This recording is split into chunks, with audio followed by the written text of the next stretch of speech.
தேவனையே நோக்கி என் ஆத்துமா அமர்ந்திருக்கிறது, அவரால் என் இரட்சிப்பு வரும்.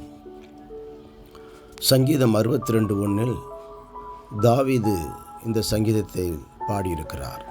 தேவனையே நோக்கி என் ஆத்துமா அமர்ந்திருக்கிறது, அவரால் என் இரட்சிப்பு வரும்.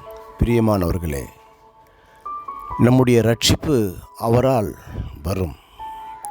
சில சமயங்களிலே தேவன் செவி கொடுக்காதது போல தோன்றலாம். காரியங்கள் தாமதமாகலாம். எதிர்பார்ப்புகள் ஏமாற்றமாய் போகலாம். நம்பினவர்கள் கைவிடலாம்.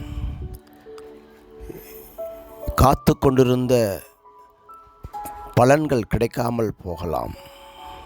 நியாயமாய் நிறைவேற வேண்டிய ஆசைகள் நிறைவேறாமல் போகலாம்.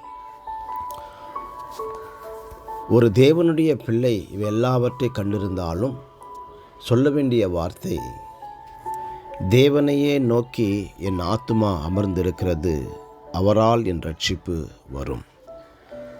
சில சமயங்களிலே நம்முடைய ஜெபங்களுக்கு பதில் தாமதமாக காணப்படும்.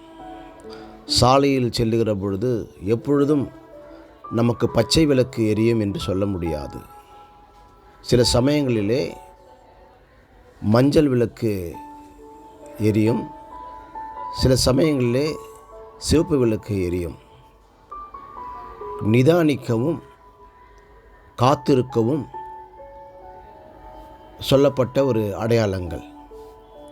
உலகத்திலே நம்முடைய போக்குவரத்து துறையிலே இப்படிப்பட்ட நிதானங்களும் காத்திருக்கிறதும் இருக்கிற பொழுது, வாழ்க்கை பயணத்திலே சில சமயம் ஆண்டவர் நம்மை நிதானமாகவும் காத்திருக்கவும் செய்கிறார் என்றால் நிச்சயமாகவே பெரிய பலன் கிடைக்கப் போகிறது என்று அர்த்தம்.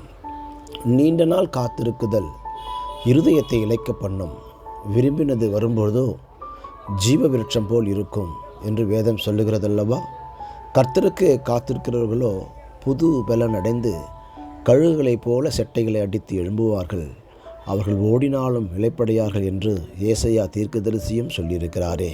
பிரியமானவர்களே, கர்த்தருக்கு காத்திருப்போம், இரட்சிப்பை பெற்றுக்கொள்வோம். இனிய காலை வணக்கம்.